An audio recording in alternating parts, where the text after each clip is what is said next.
Welcome back everyone, Triple M here. Today we're taking a look at the Nakamichi Shockwafe Pro 7.1 eARC. Now, this is a soundbar on steroids, more of a surround sound system, ton of different features, ton of options on the remote, and it sounds really good. Now, this video is going to be for one of two people. Either you're in the market for a soundbar, a surround sound system, or you're someone who purchased the previous version, which is the Shockwafe 7.1 SSE, and you're looking to upgrade. So what I'm going to do is unbox it, go over the specifications, go into some of the differences between the old and the new version, and also we're going to put it through its full test. Now, if you're new to the channel, hit the subscribe button, smash the notification bell.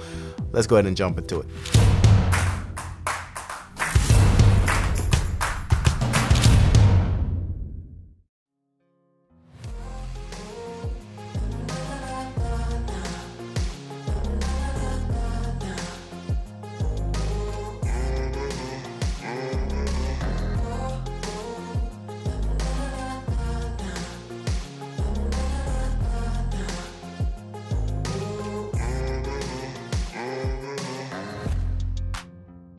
When this showed up at my door, first thing I thought was this box looks kind of weird. Everything is packed into one single box, and it was packaged pretty well. So in the box, we're going to have our instruction booklets, we're going to have some batteries, we're going to have our connecting cables. These are going to connect the subwoofer to the actual surround sound speakers. We're going to have a 3.5 millimeter, 3.5 mil. That's of course if you want to plug in directly. We also have an optical, HDMI, 2.1 cable, and this is the preferred method to connect your surround sound speakers, guys. HDMI 2.1 optical is the next best option. We also have our power plugs, and these are labeled, so no getting those wrong. It tells you which one belongs to the woofer, which one belongs to the soundbar, so pretty straightforward. We also have some mounting hardware as well as the adapter. Now, each speaker does have a mounting option, so if you wanted to mount it on the wall, you do have that ability to do so, and they provide the hardware so you can go ahead and mount it. We also have a full remote, and this is something I'm gonna go into more detail about because it might look intimidating, just a lot of buttons on here, but a lot of cool features on here that really makes it worth it in my opinion, and we'll cover that here in the next couple minutes. We have two-way surround sound speakers. Now, these are going to come with a 3-inch extended range twin driver as well as a 1-inch silk dome tweeter, and this just enhances the sound for the surround sound, and trust me guys, it really sounds amazing. We also have our main soundbar, and this is going to be the brains of the operation. So you do have some buttons on top. You have all the inputs on the back as well as your power, and we'll go into more details of how to connect everything and which connections to use for which application. So one, it does have extended range twin drivers, speakers as dual cones, reproducing the mids, highs independently from the enhanced accuracy and dialogue. You're going to have some separation there. It does have two silk dome tweeters on each end, and this is a new addition as well. It gives you more crisp natural sound, more powerful amplifiers. eARC supports, of course, the older series only communicated with ARC, so keep that in mind. And last but not least, we have the newly upgraded subwoofer, and this has been upgraded from an 8-inch to a 10-inch subwoofer. So it does have new high outputs amplifier, 300 watt to the subwoofer, and delivers intense bass and really sounds good in person. This is going to be a downfiring subwoofer. It does look great. Really can tuck it anywhere. It does fit any room, and it looks pretty premium to put anywhere in my opinion. So as far as connecting this and getting this set up, soundbar is going to be independent. The subwoofer and the two surround speakers are going to work together. So in the front, you're going to have your center, you're going to have your high tones, your side firing tweeters, and the front soundbar connects to the subwoofer, and then you plug in the two surround sound in the subwoofer in the back, and both are labeled left and right, so no mixing that up as well. And it's a semi-wireless system, guys. Not all the speakers are wireless. The two surround sound speakers, they do require connection, a wired connection to the subwoofer, and that was not an issue for me because these three were basically in the same area of the room. And the good thing about that is that I only needed to provide power to the subwoofer, and the subwoofer powers the other two speakers. In order to get the best surround sound for the rear speakers, Nakamichi did recommend that we place the two surround sound speakers slightly above your ear when seated for the best surround sound effects. What they did is send out two speaker stands for me to mount these on, guys. These speaker stands were pretty straightforward as far as the installation. You can see me putting it together there. It has two rods that runs up and down. They screw directly into the back of the two surround sound speakers. Then you can run your wire, and once you get those in place, you can adjust the height to where it matches your seating position. So before we get this set up in the room, let's quickly go over some of the differences between the old system and the new system. So this new system does have the Qualcomm aptX HD, which is the next generation for sound quality. It supports 24-bit streaming, which is going to be a little bit better than your CD. Bluetooth 5.0, which gives you 2 times the data rate and 4 times the distance. So that's cool if you're connecting from your phone. This also has eARC versus ARC, which is more capable of handling all lossless, high resolution audio formats. So another nice upgrade there from the previous version. Now in addition, the subwoofer is another upgrade. We can see we went from 180 watts to 300, went from an 8-inch driver to a 10-inch driver, and you can see we have a lower bass, so 30 hertz of intense bass versus your 35 hertz on the previous model, and this thing really rumbles.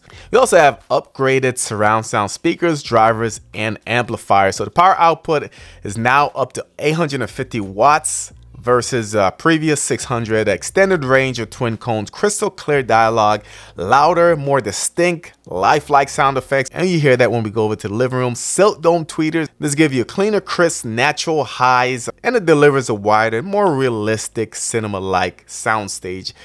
So the soundbar itself has 5 buttons up top. The first one is going to be the power button. It's going to turn it on or put it in standby mode. Next, you're going to have your input, and input is going to have a lot of different sources. You are going to have a demo button in the middle and your volume adjustments to the right of that. The back of the device, we're going to have our DC plug-in.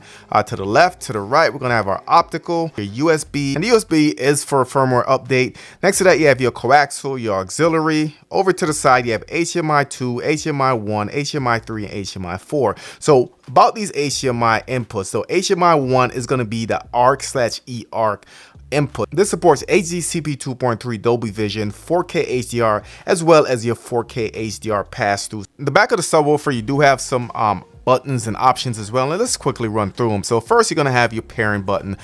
This is going to allow you to pair it to the system should it disconnect. You also have a pairing indicator. You have a USB port. This is for firmware, of course. Below that, you have your left back and your right back speaker plug-in, and those are the cables that we have to plug in. They're clearly labeled, so easy to connect them. And then you have your power switch as well as your power plug. So for this system, I actually set it up in my loft upstairs. I did the soundbar on top of the TV. It is recommended that you put it below, but for my setup, I didn't have an option. Behind the love seat, I went ahead and put the 2 speakers, and the subwoofer was right in front of one of the speakers. So pretty easy setup.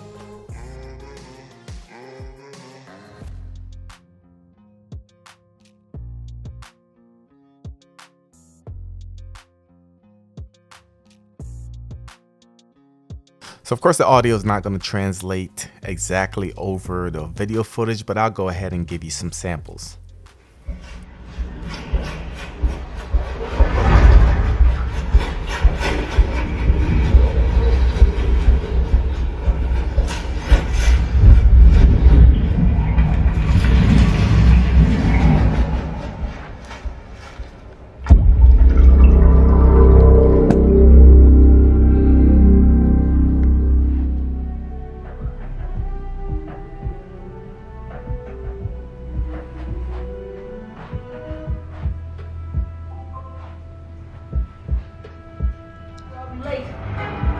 Miles, ¿qué tal? Did you get the shopping list? Hey, Mom. Yeah, but the bodega was out of coconut milk. Gonna check a store downtown. Oh, thank you. Hey, you know you're ruining Christmas, right? The last 6 Christmases I was locked behind 30 feet of steel. I intend to enjoy this one. He's a menace. Mate.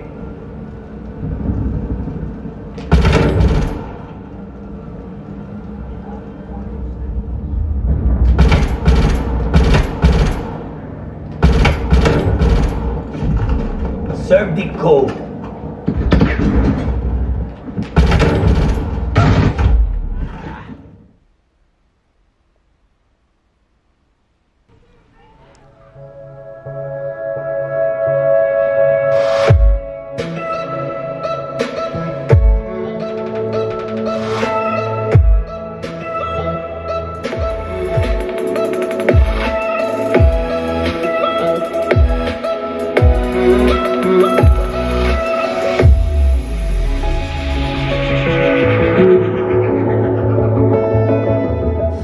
overall, I was really impressed with this system. Everything from the surround sound, from the chirping or the different explosions to the gunshots sounded really realistic, and you can really hear the bass kicking when it's needed during the gameplay or when you're playing music or videos. So the quality was really good, and I was really impressed with the performance. So let's quickly go over the remote control. Yes, there's a lot of buttons. A lot of people find this as a negative, but depending how in tune with audio you are, you might find this a blessing. So let's quickly go over the buttons and we'll work our way down. So up top, we're gonna have our power button. This, of course, is gonna turn your system on or off. Once you have this connected to your TV, and TV remote should now be able to control your soundbar. So you shouldn't need a secondary remote to power on your sound. Now below that you have your TV, your HDMI 2, 3, 4, your optical, your coaxial, as well as your Bluetooth auxiliary. Below that you have music, movie, game, as well as your night and your display. So you're also going to have two big buttons. One's going to be your all stereo, one's going to be your surround sound. Now all stereo basically plays music through all the channels or play sounds through all the channels. So that might be beneficial in some sense, but in other cases it might not be a good fit depending on the content you're playing.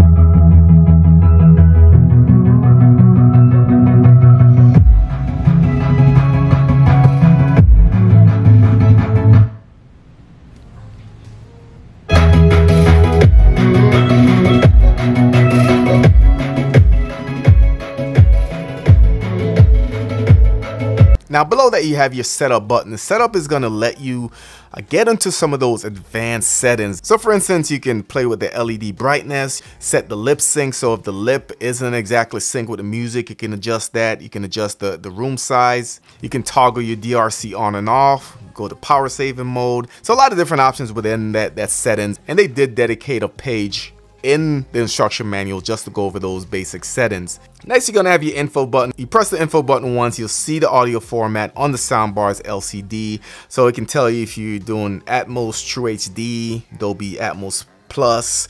And next to that, you have your return or your back button. Now, SSE or spatial surround elevation gives you the best sound based on the size of your room. So what I do is I just play with the different settings. If you have a smaller room, SSE 1 might be the better option. And the larger the room is, you want to go to SSE 3. For me, I use SSE 1 and it seems to work great.